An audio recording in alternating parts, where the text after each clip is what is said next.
ഇന്നലെ V S അച്യുതാനന്ദന്റെ വിലാപയാത്രയ്ക്കിടെ 24 ന്യൂസിന്റെ അവതാരകൻ ശ്രീകണ്ഠൻ നായർക്ക് ഒരു അബദ്ധം പറ്റി. അദ്ദേഹം പറയുകയാണ് ഈ മരണപ്പെട്ടത് പിണറായി വിജയൻ എന്നാണ് പറഞ്ഞിരിക്കുന്നത്. അതിനെതിരെ സമൂഹ മാധ്യമങ്ങളിൽ പരിഹാസമായി വിമർശനമായി. ഇപ്പോൾ അദ്ദേഹം അതിനെതിരെ ഇതുമായി ബന്ധപ്പെട്ട് മാപ്പ് പറഞ്ഞിട്ടുണ്ട്. മനുഷ്യനായാൽ തെറ്റുപറ്റുമല്ലോ. ഇതൊരിക്കലും അറിഞ്ഞുകൊണ്ട് സംഭവിച്ചതല്ലല്ലോ. നമുക്ക് ഈ നാക്കുപിഴ സംഭവിക്കും.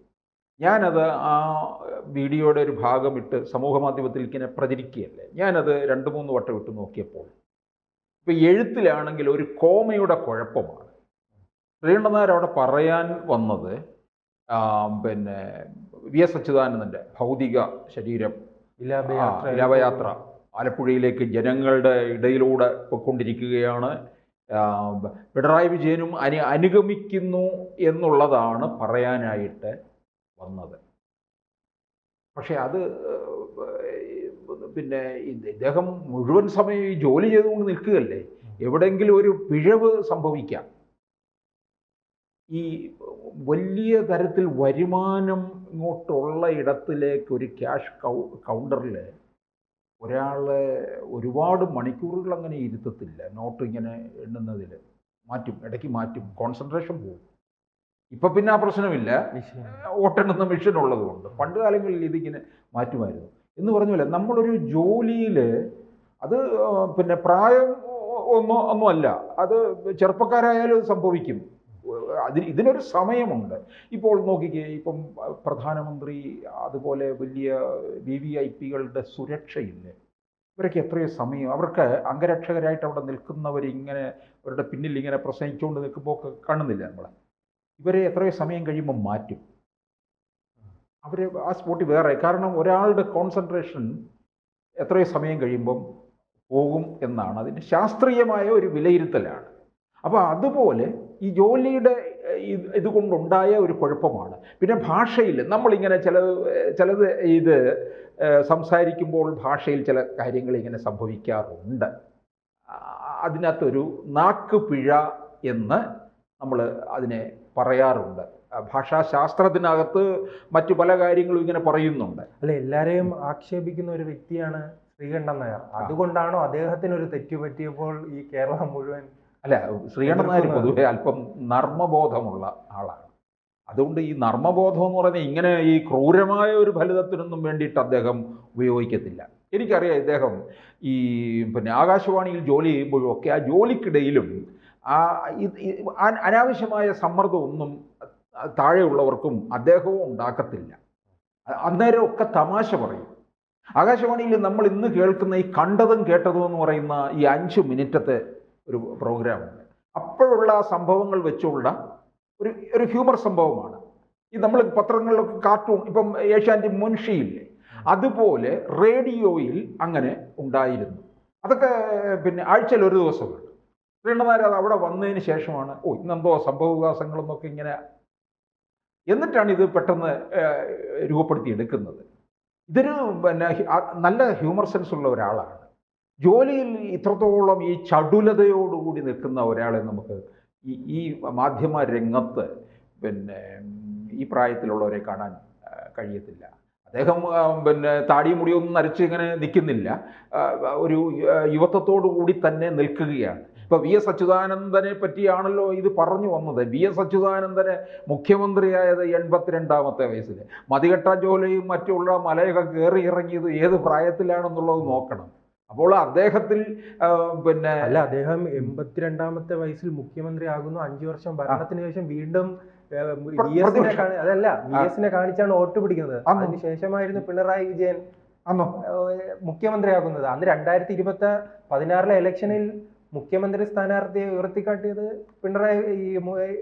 V S അച്യുതാനന്ദനായിരുന്നു. അപ്പൊ ഞാൻ ചോദിച്ചോട്ടെ, ഇനിയിപ്പോ ഈ അടുത്ത് വരാൻ പോകുന്ന തെരഞ്ഞെടുപ്പിലും 140 നിയോജക മണ്ഡലങ്ങളിലും സ്ഥാനാർത്ഥികൾ വി എസിന്റെ പടവും വയ്ക്കും.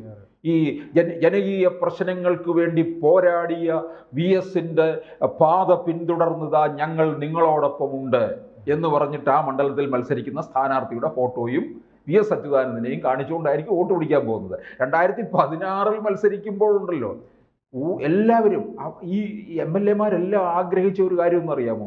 എൻ്റെ മണ്ഡലത്തിൽ ഒന്ന് വി എസ് വരണം ഒന്ന് പ്രസംഗിച്ച് കിട്ടണമെന്നും പറഞ്ഞ് വി എസിൻ്റെ ഡേറ്റിന് വേണ്ടി നടക്കുക. അന്ന് വി എസ് ഒരു ദിവസം 5 പ്രസംഗം ഉണ്ടായിരുന്നു 2016. ഒരു ദിവസം 5 പ്രസംഗം. ഒന്ന് ആലോചിക്കുക. ഇന്ന് അദ്ദേഹത്തിന് 102 വയസ്സ്. 2016. അപ്പോൾ ഒരു 8 വർഷം ആകുന്നുള്ളൂ. 90 വയസ്സ് അടുപ്പിച്ചുണ്ട്.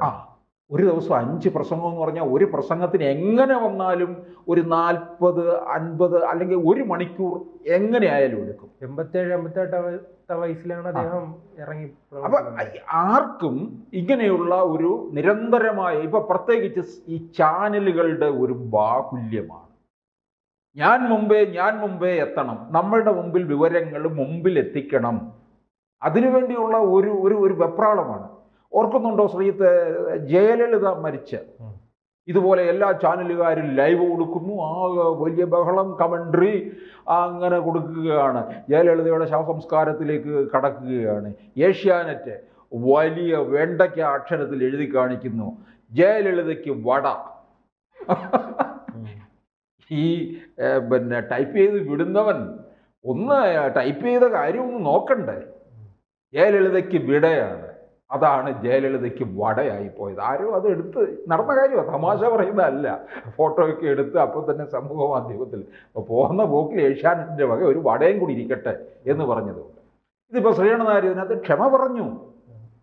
ഇതിപ്പോൾ അങ്ങനെ ഒരാൾ അത്തരത്തിൽ പറഞ്ഞു എന്ന് വിചാരിച്ചു. ഇപ്പോൾ എഴുത്തിലാണെങ്കിൽ ഒരു കോമ വന്നില്ലെങ്കിലേ ചില കാര്യങ്ങളൊക്കെ മാറിപ്പോകും എന്ന് പറഞ്ഞതുപോലെയാണ് ഇത്. സംസാരമാണ്. പ്രത്യേകിച്ച് ഇതൊരു കമൻട്രി സ്വഭാവമാണ് ഇതിനകത്ത്. ഈ പണ്ട് റേഡിയോയിൽ ഉണ്ടായിരുന്ന സതീഷ് ചന്ദ്രൻ എപ്പോഴും കമൻട്രി കൊടുക്കുന്നവരോട് പറയും, അദ്ദേഹം വലിയ കമൻട്രേറ്റർ കൂടിയായിരുന്നു ഫുട്ബോളിൻ്റെയും വള്ളംകളിയുടെയൊക്കെ. അദ്ദേഹം പറയും, നമ്മൾ ആവേശം കൊള്ളരുത്, നമ്മൾ പതുക്കെ സാവകാശം ഇരുന്ന് പറയുക, കേൾക്കുന്നവർക്ക് ആവേശം ഉണ്ടാകണം.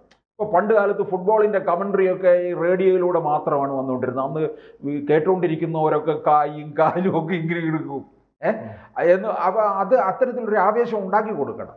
അല്ലാതെ നമ്മൾ കിടന്ന് ആവേശപ്പെടുത്തുകയല്ല. ചിലർ കമൻട്രി ഒക്കെ പറയുന്നത് കേട്ട് കഴിഞ്ഞാലുണ്ടല്ലോ, ഈ വള്ളംകളിക്കാർ കമൻട്രി ഒക്കെ പറയുന്നത് കേട്ട് കഴിഞ്ഞാൽ എഴുന്നേറ്റ് നിന്ന് അങ്ങോട്ട് ചാട്ടമാണ്. അതിൻ്റെ ഒന്നും ആവശ്യമില്ല. അപ്പം അല്ലെ, നമ്മുടെ മാധ്യമ സംസ്കാരം തന്നെ മാറിയിട്ടുണ്ടല്ലേ. കാരണം ഈ തെരഞ്ഞെടുപ്പ് കാലത്തിൽ അതിൻ്റെ ഒരു ഹൈ ലെവലിൽ നാം കാണുകയാണ്.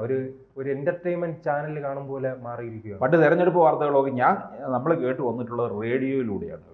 രാമചന്ദ്രൻ വാർത്ത വായിക്കുന്ന ഇന്ദിരാഗാന്ധി റായ്ബറേലിയിൽ തോറ്റതൊക്കെ അദ്ദേഹം പിന്നീട് അത് പല അനുഭവത്തിലും പറഞ്ഞിട്ടുണ്ട്. അതൊക്കെ വായിച്ച് ആ വാർത്ത വായിച്ച് എത്തിച്ചു കൊടുക്കുന്ന പ്രത്യേകിച്ച് ആ സമയത്തുള്ള ഒരു ഇന്ദിരാഗാന്ധി തോൽക്കുക എന്നൊക്കെ പറയുന്നത്. അപ്പോൾ അങ്ങനെ കേട്ട് വന്നവരാണ്. അങ്ങനെ കേട്ട് വന്നവർക്ക് ഇത് പെട്ടെന്നുണ്ടായ ഇങ്ങനെയുള്ള ഒരു മാറ്റം, ഇത് വേറൊരു, നിങ്ങളുടെ ഭാഷയിൽ പറഞ്ഞാൽ ഒരു വൈബ് അല്ലേ എന്ന് പറയാം. ഈ എല്ലാ ചാനലുകളിലും തെരഞ്ഞെടുപ്പ് ഫലം വരുന്ന ഉടനെ ഇങ്ങനെ നടപ്പിലാക്കിയത് 24 ചാനലാണ്. അത് ശ്രീകണ്ഠൻ നായരാണ്. ശ്രീകണ്ഠൻ്റെ ഒരു സ്വഭാവം എന്നറിയാം. ആകാശവാണിയിൽ ഉണ്ടായിരുന്നപ്പോഴും ശ്രീകണ്ഠൻ ജനങ്ങളുടെ ഇടയിലേക്ക് ചെല്ലുന്ന പ്രോഗ്രാം ചെയ്യാനായിട്ട് ഞാനൊക്കെ അന്ന് താൽക്കാലിക അടിസ്ഥാനത്തിൽ അവിടെ ജോലി ചെയ്തു. ഈ ടേപ്പ് റെക്കോർഡർ തന്ന് ഞങ്ങളെ പറഞ്ഞു വിടും, ജനങ്ങളുടെ ഇടയിൽ പോകണം, അവർ പറയുന്നതൊക്കെ റെക്കോർഡ് ചെയ്യണം ഈ മൈക്ക് അങ്ങോട്ട് കൊടുത്തിട്ട്.